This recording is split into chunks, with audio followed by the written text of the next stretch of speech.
עץ חיים היא, ברמה חזיקים בה. Ingin mengalami sisi lain dari Israel?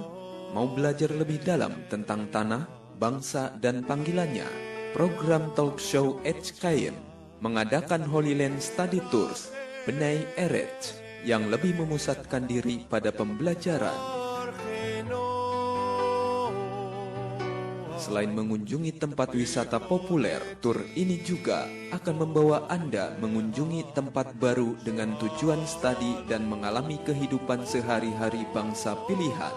Peserta akan pulang dengan memiliki perspektif yang baru dalam memahami firman Tuhan. Pemberangkatan berikut adalah tanggal 4 sampai dengan 13 Februari 2014. Segera daftarkan diri Anda.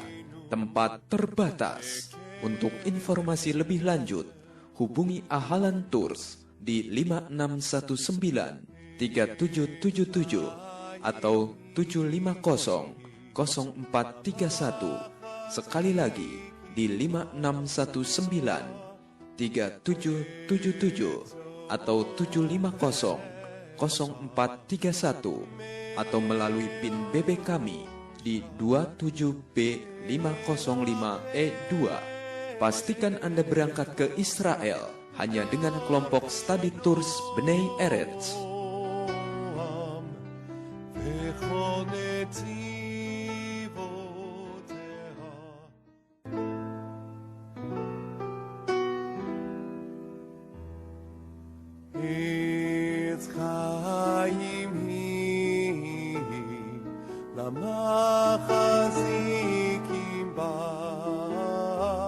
Shalom Sobat Prestasi yang dikenan Tuhan. Ikutilah talk show HKM bersama Kehilat Brit Braka pada hari Senin pukul 19 sampai dengan pukul 20 waktu Indonesia Barat di radio kesayangan Anda 107,7 Prestasi FM.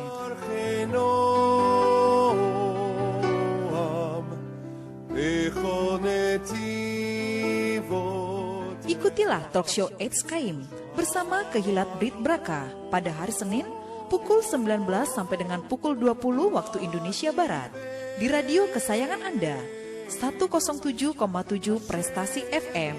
Tuhan memberkati.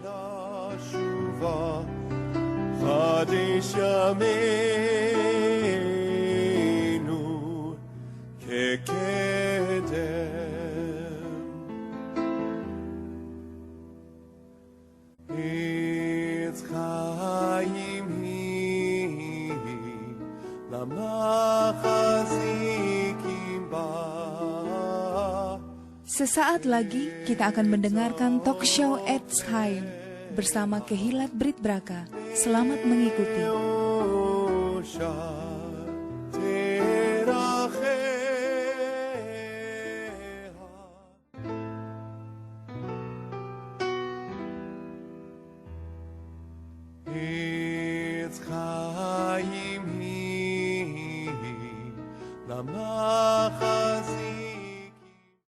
Sobat Prestasi, kembali hadir di sini menemani Anda program radio talk show HKM.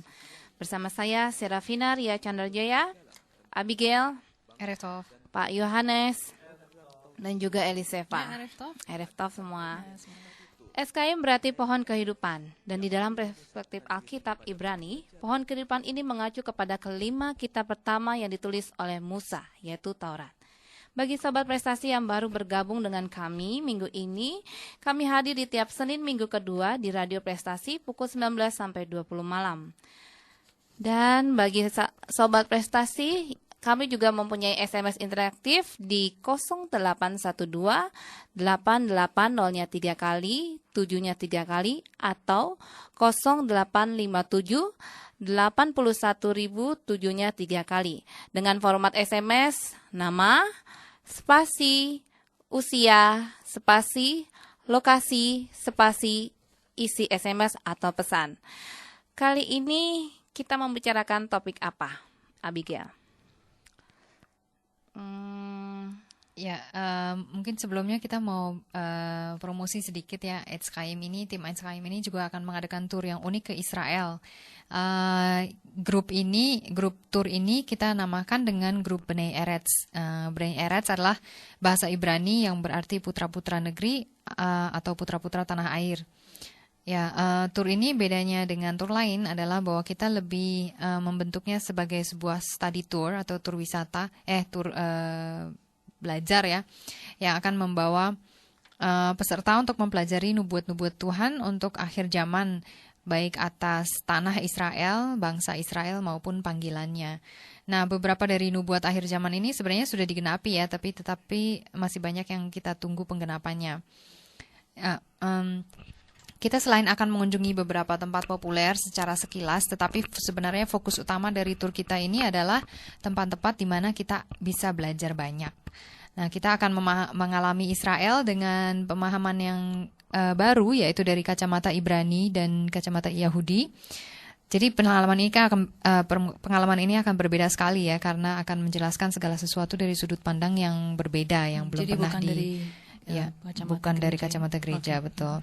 Nah, selain itu kita datang dengan sebuah misi. Kita bukan hanya datang ke sana sebagai turis dan foto-foto dan belanja, tapi kita akan diberikan materi tertulis dengan pertanyaan-pertanyaan maupun soal-soal yang harus diisi atau harus dijawab. Dari materi-materi ini, peserta dapat meninjau kembali nanti perjalanan mereka ke Israel sesampai mereka di rumah. Jadi ada sesuatu yang mereka dapat dan sesuatu yang mereka ingat, sehingga catatan itu terorganisir. Kemudian bagusnya itu adalah supaya bisa dibagikan lagi di rumah. Iya, betul. Jadi tidak bisa ikut. Iya, betul. Jadi mereka bukan hanya mengalami, tapi juga mereka menulis, mereka mengamati sesuai dengan pertanyaannya, sehingga lebih ingat gitu ya. Dan ketika mereka menulis pun itu jadi membantu mereka untuk meresap ke dalam betul. Jadi belajarnya melalui pengalaman maupun ditulis ulang gitu. Jadi akan sangat membantu pengingatannya. Kemudian kita akan juga melakukan banyak sekali interaksi dengan penduduk setempat. Kita akan berinteraksi dengan penduduk dari Israel yang kita akan memberkati mereka. Dan kalau kita semua menyatakan mengasihi Israel sehingga mau memberkati mereka, harusnya kita juga punya kerinduan untuk mengenal mereka dari dekat ya. Kalau nggak kenal nggak sayang ya. Ya, kemudian kita akan mengalami dan berbagi kehidupan mereka, beribadah bersama dan seterusnya. Bahkan sampai makan malam bersama ya. Kita akan banyak berbaur dan berinteraksi sama mereka gitu. Gitu ya. Dan bagaimana cara pendaftaran untuk Bnei Eretz Holy Land Tour ini? Sepertinya menarik sekali. Iya, sangat menarik, betul. Sudah bisa dilakukannya pendaftarannya? Ya, pendaftarannya sudah bisa dilakukan sekarang ya. Sudah dibuka dengan membayar DP. Kita berangkat dari Soekarno-Hatta hari Senin pagi tanggal 4 Februari dan kembali lagi hari Rabu malam tanggal 13 Februari. Jadi perjalanan kita total dari tanggal 4 sampai 13 Februari ya. Pendaftaran ini dilakukan ke Ahalan Tours and Travel dengan menyebutkan bahwa saudara ingin mengikuti grup Bnei Eretz. Ahalan Tours and Travel itu berada di Gedung Berlima House, Jalan Lebak Bulus, PDK nomor 5, Jakarta 12440. Nomor telepon yang bisa dihubungi 5619 37-nya 3 kali. Atau 750-0431 atau di HP 0812 94 369 73 kali. Kemudian PIN BB-nya juga ada 27 huruf B 505 huruf E 2. Oke, mungkin perlu diulang kali ya. Ya, oke, teleponnya 5619 3777 atau 750-0431. HP-nya 0812 94 369 777. Kemudian PIN BB-nya 27B 505 E2. Ya, terus kita bisa juga lihat di website untuk lebih lanjut, informasi lebih lanjut di www.besttour.org. Jadi tapi best tour-nya T-nya hanya satu ya. Jadi BES Tour.org. Oh, gitu ya. Oke. Ayo sobat prestasi, cepat daftar sekarang Iya. juga. Tempat terbatas. Dikit lagi. Sekarang udah Desember, Januari, Februari. Iya, Ya, bentar lagi 2 bulan lagi. 2 bulan kurang lagi, dari 4 60 hari Februari. lagi. Betul. Berapa dolar sekarang?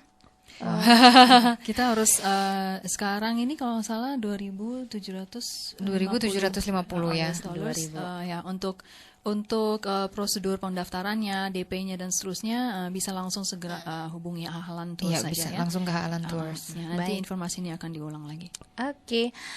Sekarang topik-topik apa Nah. yang mau dibicarakan oleh Masuk ke Brit topik Baka? deh nih. Iya, Langsung kita akan topik. bicara mengenai kunjungan Elisheva ke Israel baru-baru ini. Eliseva nggak bilang-bilang ke Iya, Israel. kuenya sudah dimakan. Sekarang kita tunggu Ampun. ceritanya. Survei dong, survei. Kuenya nggak bagi-bagi. Mana oleh-oleh? di rumah. Ya, sebenarnya ini salah satu alasannya adalah supaya kita juga nih mempersiapkan semuanya ya. Ini juga Ya. dalam persiapan untuk membawa rombongan bulan Februari. Ini sudah pasti Misi kita ngintip. berangkat. Ini misi ngintip sebenarnya. Jadi kira-kira menjalani selama 2 minggu, kira-kira apa yang mau dibagikan yang lebih tepat lagi dan semakin mempersiapkan materi sebenarnya. Tapi kunjungan yang kemarin ini waktu saya pergi, saya baru pulang dari Sabtu kemarin ya. Iya. Itu fokus utamanya adalah lebih kepada the people ya. Kalau kita kan selalu mempunyai 3 fokus. Yang satu visit the land, kunjungi tanahnya.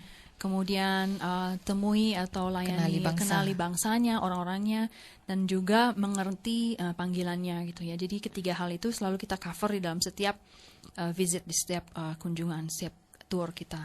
Nah, yang kemarin ini lebih fokusnya sebenarnya lebih ke people-nya, karena kita melayani 2 kelompok orang. Kami melayani 2 kelompok orang. Kelompok pertama adalah satu bangsa yang berasal dari India yang keturunan dari katanya suku Manasye ya. Dan mereka bulan Desember kemarin baru ada sekitar 250 orang yang pulang rame-rame aliyah ke Israel. Seru ya. Ya, dia. seru, memang seru. Jadi waktu saya ketemu dengan mereka, kita melayani mereka makan, kita ngobrol dengan mereka dan seterusnya. Mereka itu mirip sekali dengan orang-orang Indonesia loh. Oh iya, salah satunya mirip dengan Ryobi. Dengan teman kita Yobi, mirip sekali. Tapi kita nggak mau membicarakan Yobi. Kita mau membicarakan mengapa kita datang ke sana dan untuk melayani mereka. Jadi kelompok ini adalah orang-orang yang membantu membiayai mereka pulang. Jadi satu orang mereka pulang itu ke sana harganya sekitar 3.000 sampai 6.000 dolar. Dan ada 250 orang, jadi kelompok ini berhasil menggalang dana sebanyak berapa tuh? Dikali 250 orang, Iya. ya kan? Jadi Banyak yang berangkat banyak ya. pokoknya. Banyak. Dan ini baru gelombang pertama. Gelombang kedua nanti akan terjadi kalau nggak salah awal tahun depan. Kelompok Safei ya. Ya, betul, Dari Shafei. Safei Israel. Nama kelompoknya adalah Shafei Israel, artinya adalah return Israel. Kenapa ini menjadi penting? Karena ini adalah salah satu penggenapan dari nubuat yang ada di Yesaya. Saya pernah berkali-kali menceritakan baik di kelas online Etskaim maupun di beberapa tulisan saya dan juga bahkan di radio Etskaim ini ya kita pernah Iya, cerita kita pernah sebutkan. bahwa salah satu tanda bahwa Mesias akan datang adalah pulangnya semua orang-orang Israel, keturunan Israel di seluruh penjuru dunia kembali ke tanah mereka gitu kan. Di Yesaya 60 ayat 4 kita bisa ngelihat bahwa Tuhan itu sendiri pernah bilang bahwa Israel itu akan melihat anak-anak laki-laki mereka dibawa pulang dan anak-anak perempuan mereka digendong. Oleh siapa? Oleh bangsa-bangsa. Bukan oleh orang-orang Yahudi loh, tapi oleh bangsa-bangsa gitu. Dan ini sesuatu yang sangat penting dimengerti oleh bangsa-bangsa dunia gitu. Saya akan coba bacakan ya dari Yesaya 60 ayat 4. Angkatlah mukamu dan lihatlah ke sekeliling. Mereka semua datang berimpun kepadamu. Kemunya ini Israel ya. Anak-anakmu laki-laki datang dari jauh dan anak-anakmu perempuan digendong. Pada waktu itu engkau akan heran melihat dan berseri-seri. Engkau akan tercengang dan akan berbesar hati. Sebab kelimpahan dari seberang laut akan beralih kepadamu. Dan kekayaan bangsa-bangsa akan datang kepadamu. Artinya apa? Orang-orang ini nih yang pulang, anak-anak laki-laki Israel dan anak-anak perempuan Israel, mereka datang membawa kelimpahan. Kenapa membawa kelimpahan? Ya iyalah, pulang ke Israel itu ada dananya. Ya kan, pesawat siapa yang mau bayar? Ya nggak Iya, sih? betul. Pindahnya mereka itu ada dananya. Mereka mau sampai di Israel, siapa mau ditaruh di mana? Harus ada bangunan, harus ada apartemen, harus ada dipersiapkan tempatnya. Ada persiapan tempatnya, mereka kerja apa itu harus disiapin semua, dan itu semua butuh dana. Dari mana dana itu? Dari bangsa-bangsa. Karena Tuhan bilang di ayat 5, kelimpahan dari seberang laut akan beralih padamu, dan kekayaan bangsa-bangsa akan datang kepadamu. Demi apa? Demi memulangkan mereka ini semua gitu loh. Ada banyak agenda politik yang dilakukan mungkin oleh Syafei Israel maupun oleh pemerintah Israel. Kita nggak tahu agendanya apa. Tapi jauh di balik agenda manusia, saya percaya ada agenda yang jauh lebih besar. Ya, betul. Yaitu agenda Mereka Tuhan. hanya alat. Betul, mereka hanya alat. Oke. Tapi dan inilah yang menjadi pemenuhan nubuatan. Ketika bangsa-bangsa turun tangan membiayai orang-orang Yahudi di seluruh dunia untuk pulang ke Israel, itulah penggenapan dari Yesaya 60 ini.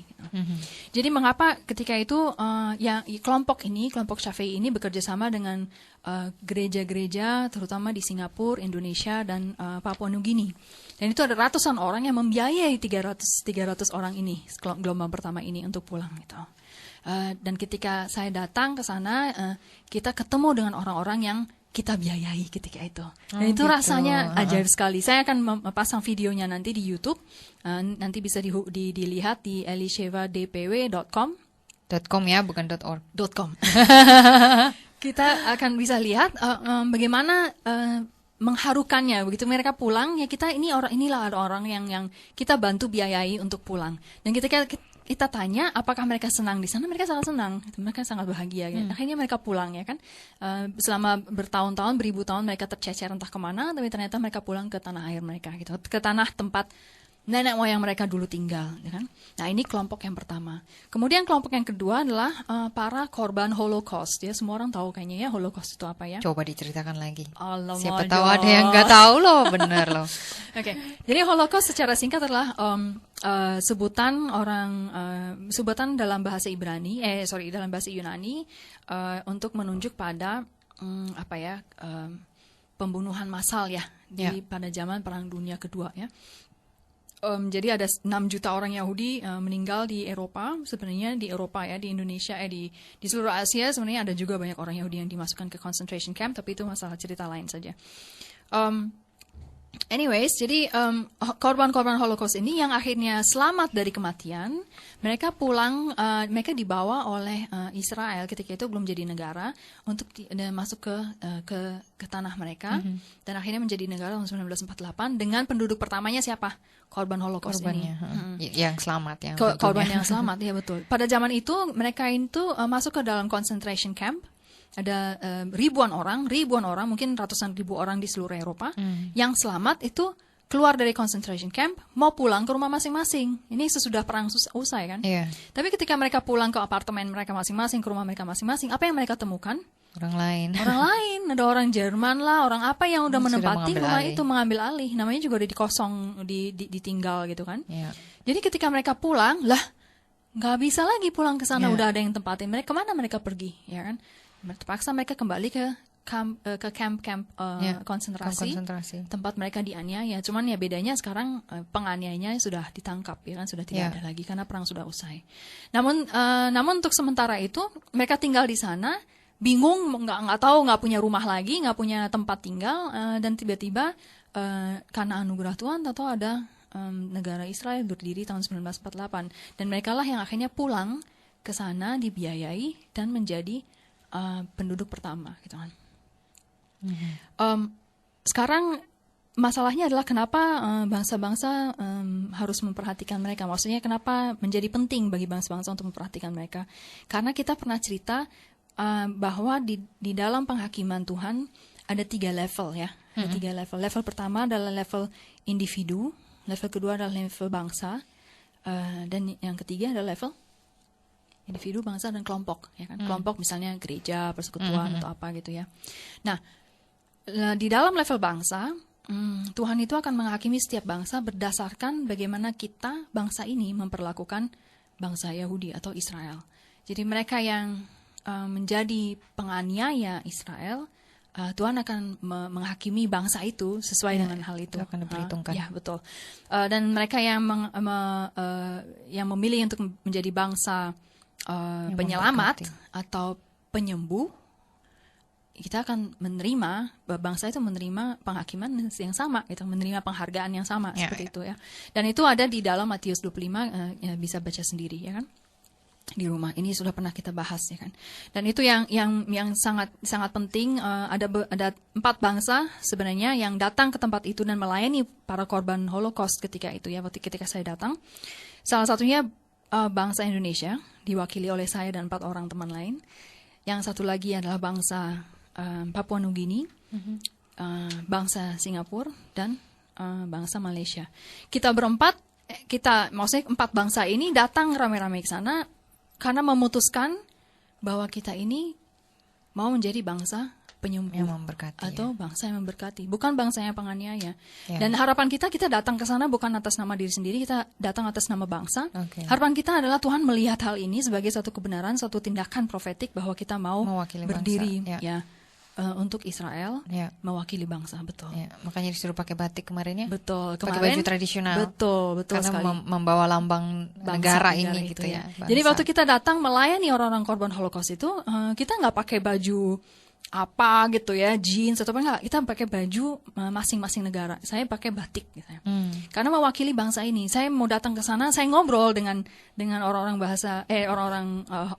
korban Holocaust itu dengan bahasa Ibrani yang terpatah-patah. Saya ngobrol dengan mereka dan mau melayani mereka, menghibur mereka, mendengar curhatan mereka, bukan atas nama Elisheva, tapi atas nama bangsa Indonesia. Dan saya harap Tuhan pun melihat hal itu, gitu kan? Amin. Ya, gitu. Oke, berarti puas ya kemarin mengalami bangsa ya, bertemu muka dengan muka dengan bangsa Israel. Sebenarnya saya merasa, kalau saya sendiri ya, saya merasa kalau kita travel dan kita datang ke Israel, kalau kita datang dan duduk di bus, terus masuk hotel, lihat-lihat, belanja, foto-foto, masuk bus, hotel, itu bosan sekali loh. Iya, itu bukan itu benar-benar itu turis dalam arti permukaan sekali ya. Jadi tidak mengalami kehidupan di tempat yang itu. paling menyenangkan adalah kita turun ke jalan, kita ketemu orang-orang itu. Mau nggak bisa ngomong bahasa Ibrani pun nggak apa-apa deh, pokoknya pakai bahasa Tarsan, yang penting kita kontak gitu. Ya, betul. Dan itu yang paling penting sebenarnya. Ya, itu yang memperkaya. Betul, itu yang memperkaya, dan itu nggak bisa diambil. Nggak ada yang bisa mengambil pengalaman itu, nggak ada yang bisa mengambil. Dan itu adalah tujuan tur kita. Iya, betul sekali. Balik lagi.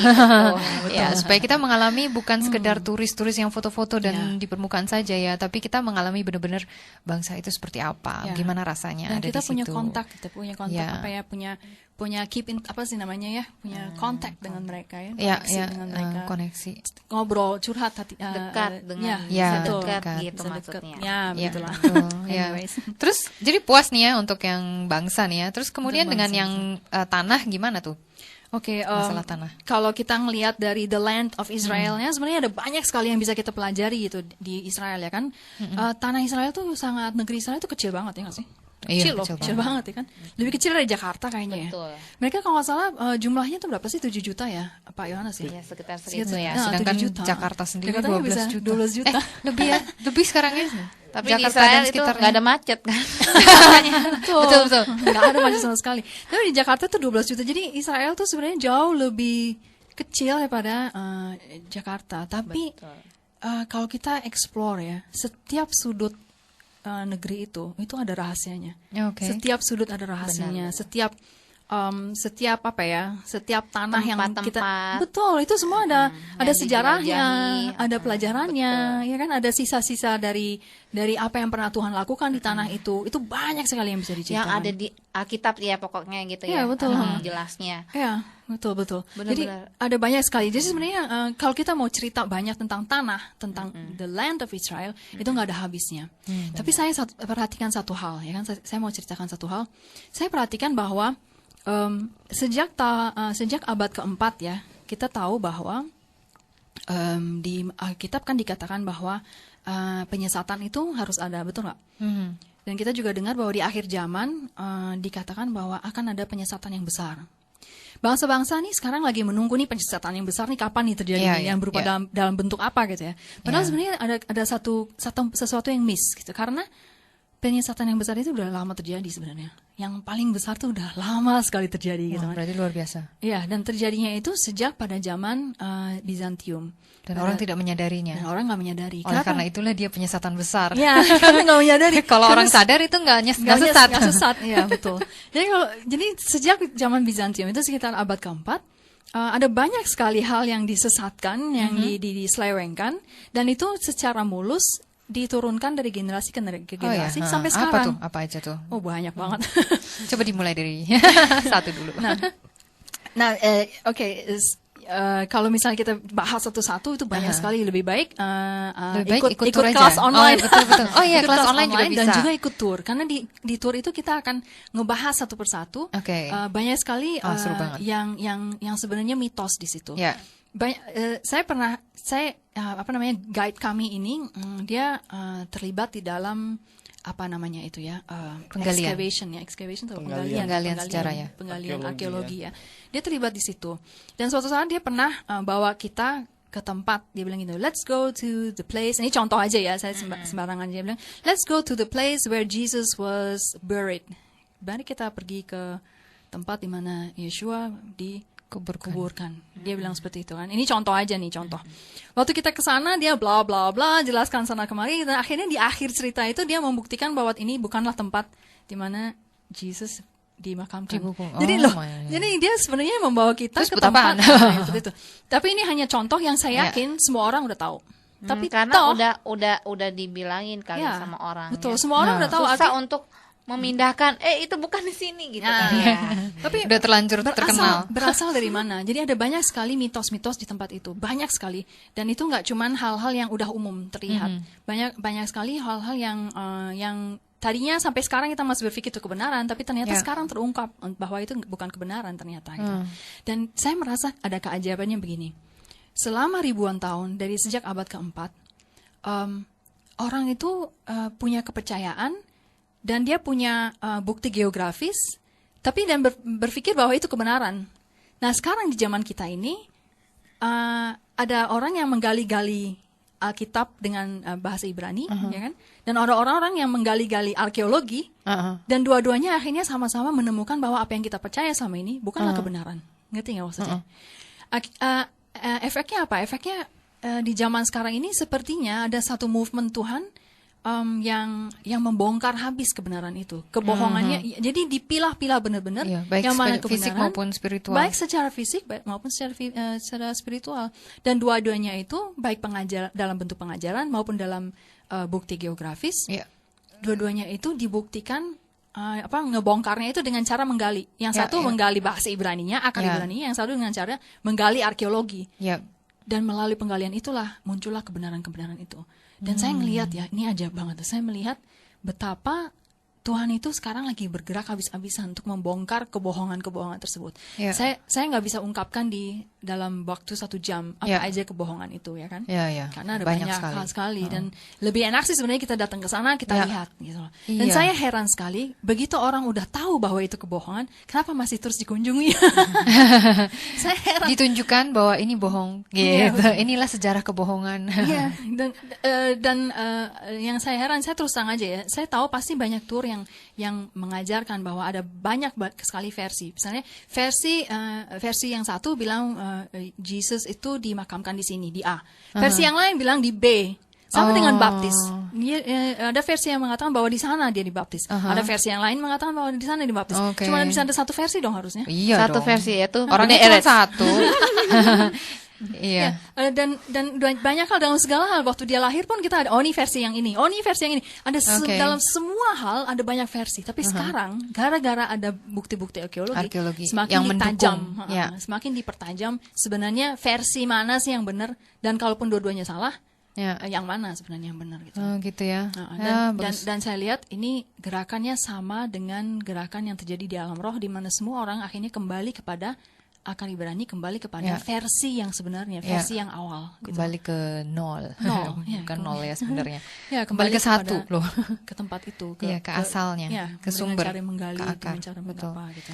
Itu dahsyat banget kan? Iya, benar-benar dahsyat ya. Nah, Begitulah jadi B'nai Eretz Holy Land Tour. Kita akan membawa peserta melihat kebenaran seperti itu ya. Betul. Ya, jadi kita akan menggali berdasarkan firman Tuhan yang didukung oleh bukti-bukti arkeologi. Oh, seru Iya, seru banget berarti. Makanya itu harapannya supaya semua kebohongan yang sudah beredar selama ini itu berhenti.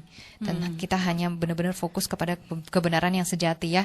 Jadi ayo kita semua daftarkan diri ya. Pemberangkatan kita akan dilakukan dari Soekarno-Hatta hari Senin pagi tanggal 4 Februari. Dan kita akan kembali ke Soekarno-Hatta pada hari Rabu malam tanggal 13 Februari. Nah, pendaftaran ini bisa dilakukan secepatnya ya ke Ahalan Tours and Travel. Secepatnya. Ya, jangan lupa sebutkan mau ikut grup B'nai Eretz supaya gitu ya? tahu bongkar-bongkar mitos nih. Saya mau bongkar mitos nih. Nah, mau ikut tahu ini Mythbuster ya. Ahalan Tours and Travel, Gedung Berlima House, Jalan Lebak Bulus PDK nomor 5, Jakarta 12440. Nomor teleponnya bisa dihubungi 56193777 atau 7500431 atau di HP 081294369777, PIN BB di 27 bebek 505 Eko 2. Informasi selanjutnya dapat dilihat di website kita www.bestour.org. Baik. Iya. Sekarang tentang ceritanya tentang Israel, kita mau dengar lagu tentang Sema Israel. Iya. Israel semuanya. Iya. Ya, yang nyanyi adalah Ezekiel ya. Iya. Oke.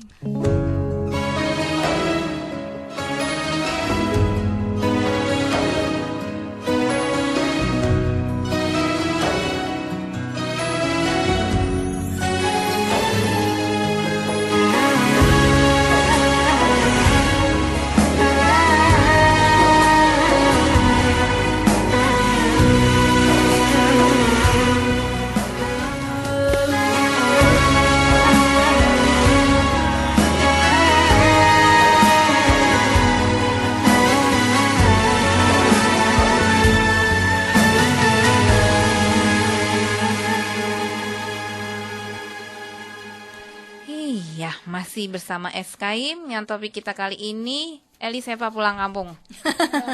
Israel. Tapi sebelumnya sobat prestasi yang ingin bertanya, sekali lagi kami punya SMS interaktif di 0812 88 0-nya 3 kali, 7-nya 3 kali. Atau di 0857 81.000 7-nya 3 kali. Dengan format SMS, nama, spasi, usia, spasi, lokasi, spasi, isi SMS atau pesan. Tapi sebelumnya tadi dengerin lagu apa Sema Israel, sorry ya sobat prestasi. Ada kesalahan teknis. Mungkin gara-gara tadi hujan. Oke. Baik, kita lanjut masih dengan Israel. Ya. Abigail. Iya, kemarin kunjungan ke Israel sudah kita dengar sharingnya ya tentang tentang the land the ya, people. tentang melayani bangsanya. Kemudian tentang panggilannya itu gimana tuh? Ya, oke. Saya mau cerita, mau share sesuatu yang ada hubungannya dengan koneksi bangsa-bangsa kepada Israel gitu ya. Saya nggak tahu apakah pemirsa ini sobat prestasi. Ha, sobat prestasi Nggak ada yang mengerti nonton. mengenai peta yang 12 gerbang Israel itu ya. Saya nggak tahu ya. Tapi saya mau cerita sedikit. Di Yerusalem itu pada zaman Daud dan pada zaman sesudah bait suci yang kedua itu ada 12 gerbang, ya kan? 12 gerbang yang menghadap ke utara, 3 menghadap ke utara, 3 menghadap timur, 3 menghadap selatan, dan 3 lagi menghadap ke barat gitu kan. Dan yang menghadap ke timur itu ada salah satu gerbang yang disebut dengan gerbang emas, ya kan, Golden Gate. Sayangnya kita ini di radio, jadi nggak bisa saya kasih tunjuk petanya. Tapi rencananya rekaman ini akan saya masukkan ke dalam YouTube, dan ketika di YouTube saya akan pasangkan petanya itu di sana di video dalam bentuk video ya. Jadi gerbang emas ini atau Golden Gate itu menghadap ke timur, dan kalau kita membagi-bagi seluruh dunia ini menjadi 12 berdasarkan 12 gerbang itu, ya kan? Golden Gate ini menghadap ke arah timur, dan kita ini masuk ke dalam Indonesia gitu ya, masuk ke dalam daerah Golden Gate ini gitu ya. Kalau misalnya saudara tahu gerbang emas yang ada di Yerusalem itu adalah salah satu gerbang yang menjadi nubuatan, salah satu yang dibicarakan di dalam satu nubuatan yang penting gitu. Dikatakan di situ bahwa waktu Yeremia atau Yesaya ya, dikatakan bahwa gerbang itu pada zaman itu dibilang dinubuatkan akan tertutup dan ditutup oleh beton, gitu kan. Padahal gerbang itu adalah pintu di mana Mesias akan datang. Nah, tapi dinubuatkan bahwa itu gerbang akan ditutup, gitu loh. Nah, sekarang ini gerbangnya itu bisa kita lihat, kita lihat bahwa dia itu ditutup beton. Jadi seolah-olah ada yang menghalangi untuk Mesias untuk kembali ke Yerusalem melalui gerbang tersebut. Jadi ditutup dengan beton. Tapi saya melihat, waktu kemarin saya pergi, saya itu diajarkan sesuatu yang sangat penting, sangat menarik sekali. Saya melihat bahwa Golden Gate yang tertutup itu hanya manifestasi fisik dari apa yang ada di alam roh dan termanifestasi lagi di alam politik gitu loh. Semua bangsa yang menghadap atau yang ada di dalam daerah Golden Gate ini, anehnya itu mempunyai pintu yang tertutup terhadap Israel. Oh, aneh ya? Jadi nggak ada hubungan diplomatik. Ya, betul. Nggak ada hubungan diplomatik. Anehnya, siapa aja itu? Ini apa ya, percaya nggak percaya gitu. Tapi saya perhatikan ya, begitu saya melihat map, ya, begitu saya ngeliat peta, di yang daerah Golden Gate ini ya, itu adalah negara-negara yang nggak ada hubungan diplomatisnya sama sekali. Atau yang ada beberapa, tapi sangat sedikit gitu. Salah satunya adalah Papua New Guinea, dari yang paling timur, Indonesia, Malaysia, Pakistan, Afghanistan, Iran, Irak, Bangladesh, Bhutan, Oman, itu nggak ada sama sekali. Diplomatic relationship ya. Tapi ada yang baru membuka hubungan diplomatik ini, yaitu India tahun 92 dan Vietnam tahun 93. Namun yang punya hubungan yang kuat dengan Israel juga di area Golden Gate ini ada tiga. Oh, sudah ada. Jadi dari awal pun ketika Israel berdiri ada 3 negara yang langsung pro gitu loh. Yaitu Nepal, Thailand, dan Filipina. Itu aneh ya. Saya pikir itu aneh sekali. Saya ajab sekali. Jadi hanya ada 3 yang udah ada. Dan 2 yang baru-baru ini. Sisanya nggak ada. Tapi saya melihat ada sesuatu yang ajaib. Ada 2 negara di dalam tahun-tahun berikutnya yang mungkin kemungkinan besar akan terbuka gitu. Oh ya. Ada yang ketawa kayaknya. Nah, yang udah pasti adalah Papua New Guinea. Papua New Guinea ya. Papua New Guinea itu bahasa Indonesia apa ya? Papua New Guinea ya. Papua New Guinea. Nah, Papua New Guinea ini rupanya gini. Jadi mereka itu memberkati Israel. Mereka datang ke Israel bukan sebagai turis, dan selama 5 tahun ini mereka selalu datang dengan cara memberkati orang-orangnya. Dia datang nggak cuma turis doang, datang masuk ke hotel selesai itu enggak. Mereka datang ketemu orang-orangnya, memberkati mereka. Memberkati dalam arti melayani mereka, berbicara dengan mereka, kasih hadiah-hadiah, apalah pokoknya apa yang disuruh Tuhan dikasih itu. Lama-lama setelah 5 tahun ini pemerintah Israel heran, nih PNG ini siapa sih, Papua New Guinea siapa sih? Mereka tadinya nggak ini Papua New Guinea di mana ya di peta itu. Saking jauhnya mereka nggak sadar. Akhirnya mereka lama-lama tahu nggak apa yang terjadi adalah bulan lalu ya, tahun ini masih bulan lalu pemerintah Israel itu memanggil pemimpin Papua New Guinea, Perdana Menteri ya atau apa ya. Dia panggil datang ke Israel untuk mendiskusikan kemungkinan untuk hubungan membuka diplomatik.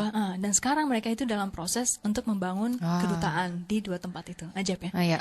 Dan itu ajaib sekali. Dalam tahun-tahun ke depan mereka udah cerita, mereka dengan semangat cerita ke saya bahwa sebentar lagi mereka tidak perlu visa untuk ke Israel karena mereka punya buka hubungan diplomatik. Nah, itu ajaib sekali kan. Menarik sekali. Ya, gitu. Pindah kali Pak Yohanes.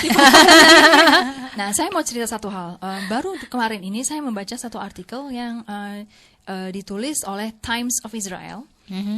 Artikel ini ditulis bulan Juli tahun 2012, artinya tahun lalu ya. Betul. Dia cerita gini bahwa Indonesia sebenarnya udah mempunyai konsulat di Ramallah. Wow.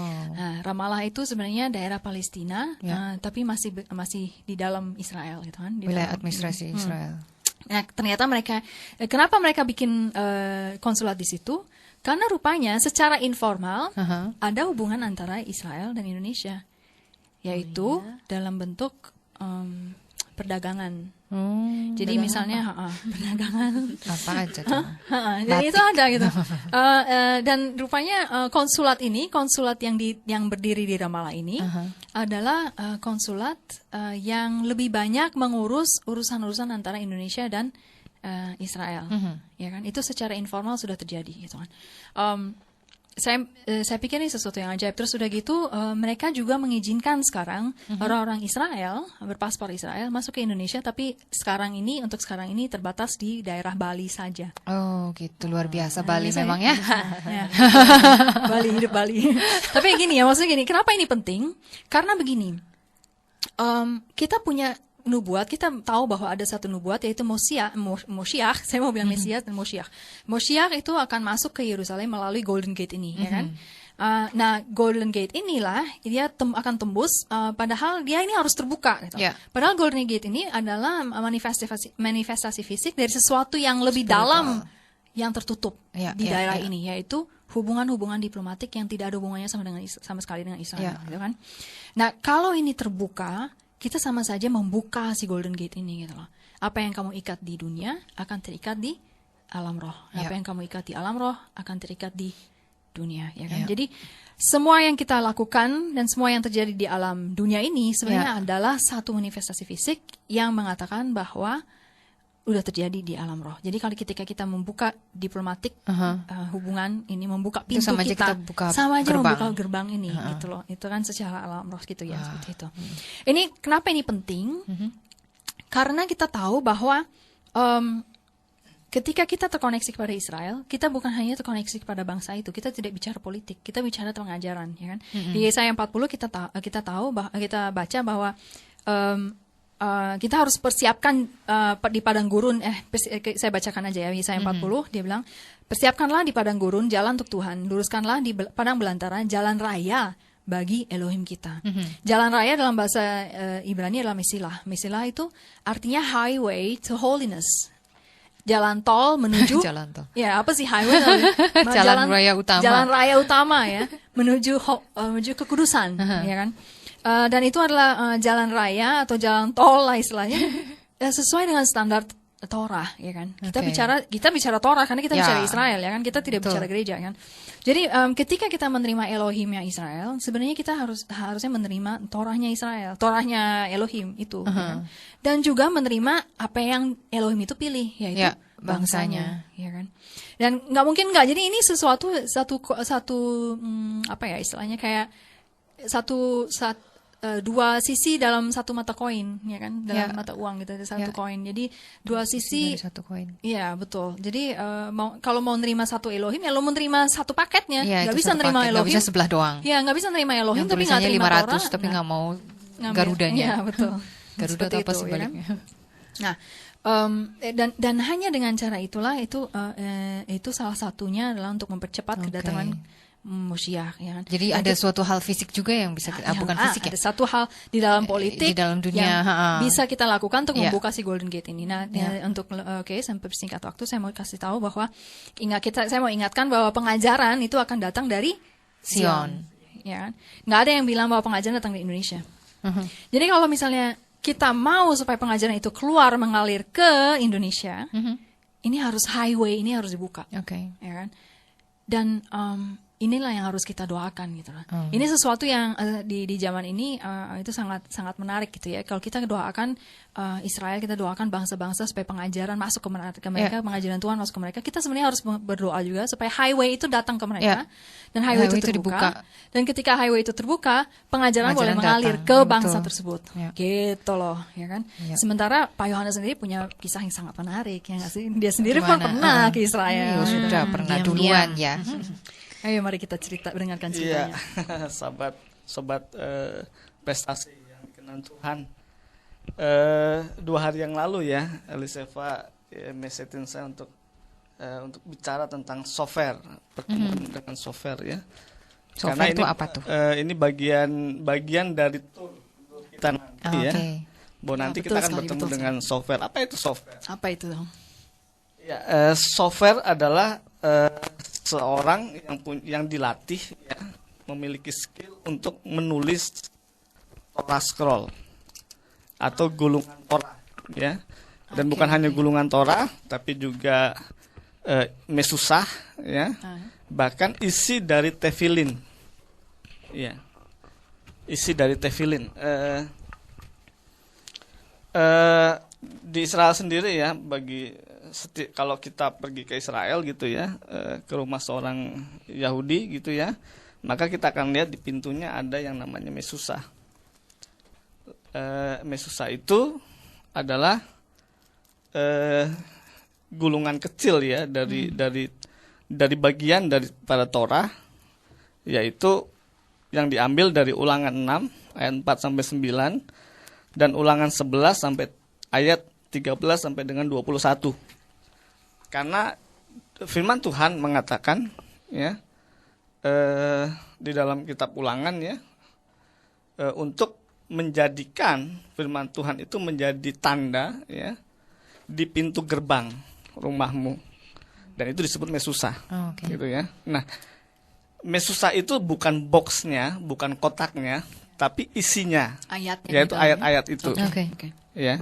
Nah, ayat-ayat itu tidak bisa sembarang ditulis oleh orang biasa, gitu ya. Dan di Israel sendiri itu harus ditulis oleh orang yang benar-benar di-training secara khusus yang disebut dengan sofer.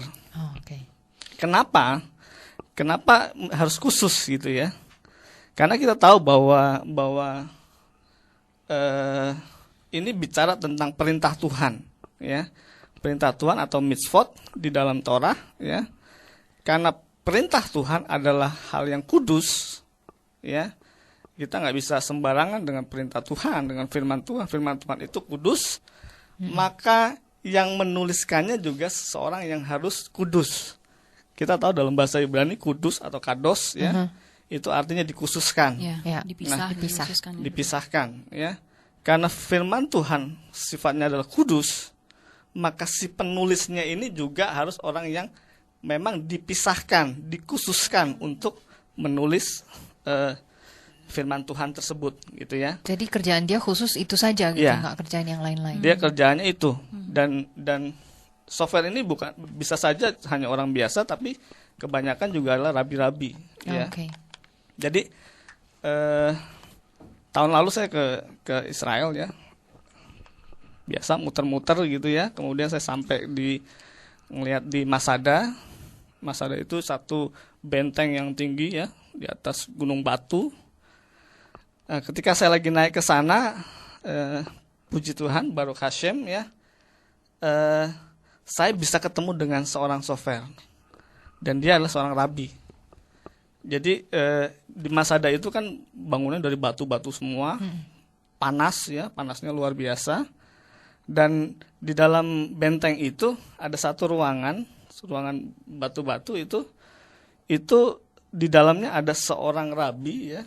Dia juga berfungsi bekerja sebagai seorang sofer. Dia sedang menulis Torah scroll. Dia sedang menulis Torah scroll karena panas ya, di situ dipasang AC juga gitu ya. Jadi di salah satu ruangan di benteng Masada itu dipasang AC, dan seorang rabi sedang menulis Torah scroll. Jadi saya baru tahu gitu, oh ternyata dia nulisnya begini. Gitu. Jadi seorang software cara menulis Torah scroll tuh begini gitu ya. Gimana? Sobat pakai tangan kiri apa kanan? Pakai tangan. Jadi pemirsa sobat prestasi bisa bayangkan seorang arsitek lagi menggambar ya. Dia ada meja gambar. Pakai kayak garis perspektif. Enggak. Jadi software itu menulis di meja yang seperti itu, posisinya berdiri gitu ya, miring sedikit ya, berdiri seperti seorang arsitek. Gede banget itu. Cuma mejanya panjang. Ya, mejanya panjang. Gulungan Torahnya lalu panjang. Di atasnya ada lampu sorot ya. Di kiri kanannya ada Torah ya, ada catatan-catatan penting. Lalu ketika saya sampai dan bertemu dengan software itu ya, saya panggil rabi gitu ya. Dia cerita tentang penulisan Torah scroll, dan Torah scroll ini ya, sobat prestasi bisa bayangkan ya, satu gulungan Torah itu baru bisa diselesaikan sekitar 1 tahun. 1 tahun menulis lama gitu ya. banget ya. Benar banget. Jadi Pantesan mahal-mahal ya, iya. Torah scroll yang kosher ya. Torah scroll yang kosher ya itu sangat mahal ya. Ya iyalah Ya 1 tahun. Karena dikerjakan 1 tahun ya. Dia kerjakan dengan begitu teliti ya. Karena seorang software ini kan harus orang yang ditraining secara khusus gitu ya. Dia ditraining secara khusus, bukan hanya dia pintar menulis bagus gitu ya. Ya.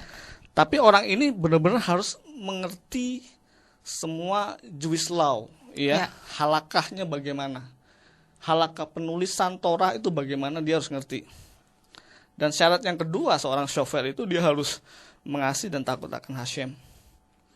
Dan dia sendiri ya ketika menulis setiap firman Tuhan ya, dalam bahasa Ibrani ya, dalam huruf Ibrani itu ditulis dengan layak ya, dengan proper dan holiness gitu ya. Nggak cuma teknis aja, Ya. bisa bahasa Ibrani gitu ya. Betul. Jadi seandainya ada kesalahan titik saja Heeh. ya, maka dia harus ulang lagi. Iya, gitu ya. betul. Nggak boleh dihapus ya. Iya. Pakai tip X. Nggak boleh dihapus. Jadi bisa bayangkan ya, seorang software itu menulis begitu panjang ya Torah scroll. Tiba-tiba ada satu bagian kalimat di awal yang baru, ternyata ada yang keliru gitu ya. Maka dia nggak bisa ulang lagi. Ya. Dia nggak bisa hapus, dia ganti nggak bisa. Harus buang itu. Harus dikubur. Oh. Kenapa dikubur? Karena di dalam Torah scroll itu ada nama Tuhan. Nama Tuhan yang penuh dengan kekudusan itu nggak bisa diperlakukan sembarangan. Jadi mereka punya tradisi untuk mengubur. Yang salah gulungan. dikubur. Iya, yang salah Kubur itu. beneran ke tanah gitu, Pak. Iya.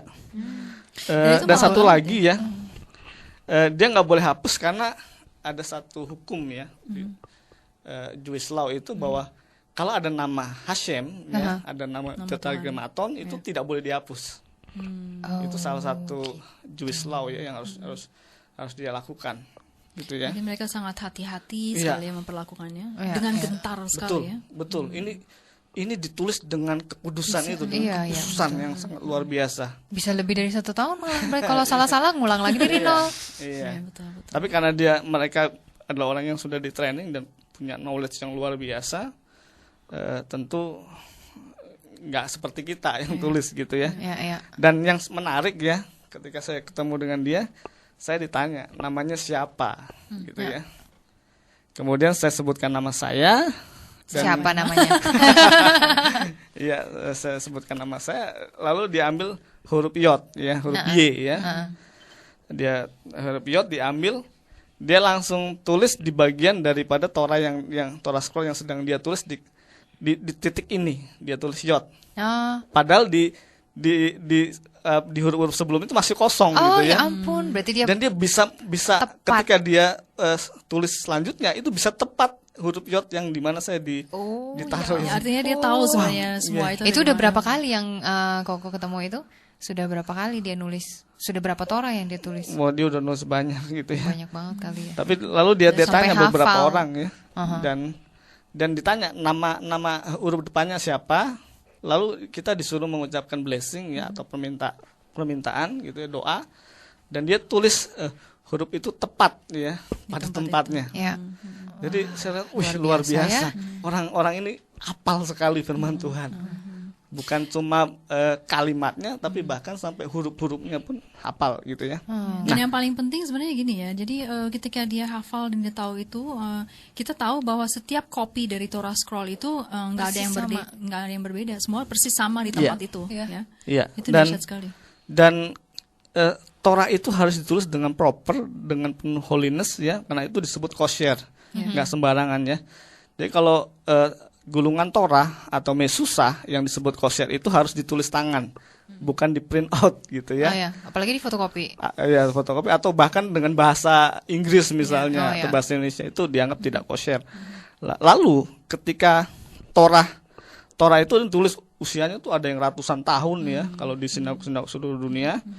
Itu kalau semakin tua kan kertasnya juga pasnya itu makin tua dan Semakin bisa ada huruf yang pecah gitu ya. Oke. Dan ketika huruf itu pecah maka Torah itu sudah menjadi tidak kosher lagi. Dia bisa betapa bayangkan bahwa perlakuan terhadap gulungan Torah ya itu benar-benar sangat spesial gitu ya. Ratu Raja. Karena ini dibuat dengan kesungguhan hati, dengan hati yang tulus, kudus, Dan di hati yang hadapan gentar Tuhan. yang paling Iya. penting. Jadi Iya, nggak Dengan sembarangan takut gitu. hati, iya takut akan Tuhan gitu ya. Kusuk Jadi kali. itu Ya. itu Dahsyat ya, dahsyat sekali. Iya. ya. Lalu pengalaman yang kedua adalah waktu saya di Israel itu adalah kita ibadah di sinagog ya. Jadi karena saya kan mau ajak sobat prestasi untuk datang ke sana bergabung bersama-sama, pengen tahu ibadahnya seperti Iya, apa. nanti kita akan alami Jadi itu. jadi saya nikmatin dulu gitu ya. Dan saya menemukan orang-orang yang penuh kasih, yang ramah gitu ya. Dan yang luar biasa gitu ya. Iya, betul. Mereka memang ramah dan hangat sekali. Iya, mereka sangat hangat. Pikiran saya dulu ya kalau ketemu orang ortodok kan bewokan gitu ya. Iya. Dengan topi Pakai Rusia, topi, pakai baju hitam-hitam. pakai jas begitu yang hitam gitu, serem gitu ya. Ternyata enggak, mereka sungguh ramah gitu ya. Dan di situ kita disuruh saling sharing, saling berbagi. Dan yang lebih unik lagi ya, itu di sidur atau buku doa ya, buku doa. Itu mereka tulis bukan hanya untuk Israel tapi juga Bene Adam, seluruh anak-anak Adam, termasuk sobat prestasi juga. Makanya joinlah bersama kita. Iya. Nanti kita ketemu software juga nggak ya? Ya, Ya. kita ada Oh, kita ada. acara Oh, ke betul. sana. Oh Ya, iya, kita ini kita ketemu. ketemu. Nah, Bisa nanti bertemu. saudara bisa kasih tahu namanya, nanti ditulis deh. Ya. Oke, Dan kita akan itu akan mengalami jadi itu juga. berkat buat sobat semua. Iya. Ya. Ya, betul. Kalau aku namanya ada di situ, Serafina. Tadi ada satu pertanyaannya sebentar yang mengatakan bahwa minta contoh kebohongan yang ada di sana. Saya pikir kayaknya kita nggak akan bahas di sini. Ya. Yang lebih penting adalah kita ikut aja dulu ke tur. Akan Ya. dibongkar habis-habisan dan kalau misalnya mau belajar lebih dalam lagi bisa ikut kelas online Etzchaim di Ya. elisheva.dp.com ya. Elisheva ELISHEVAV ya. Pakai V, bukan pakai P. bukan pakai F dan juga pakai P. Victor. Victor, ya. DPW Delta Papa Whiskey.com. Di situ kita bisa membahas semuanya. Baiklah, waktu kita sudah mau habis nih. Iya. Sebelum pamit, kami mau mengingatkan kembali bahwa pendaftaran untuk Bene Eretz sudah dibuka. Ingat, ini adalah perjalanan ke Israel dengan diperlengkapi dengan pemahaman dan sudut pandang Ibrani dan Yahudi. Bukan dari kacamata gereja loh. Jadi perjalanan ini akan unik sekali.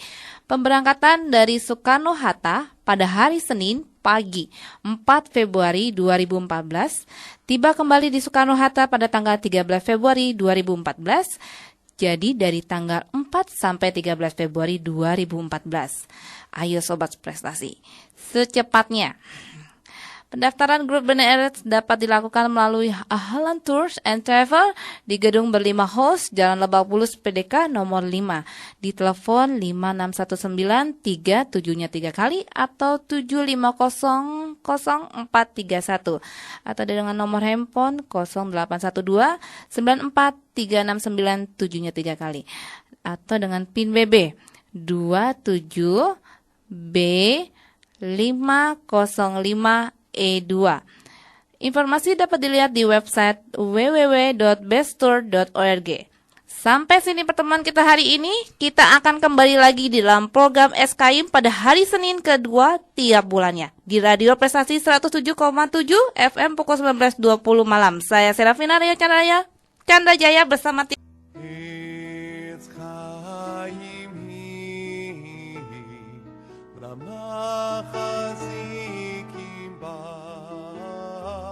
Ingin mengalami sisi lain dari Israel?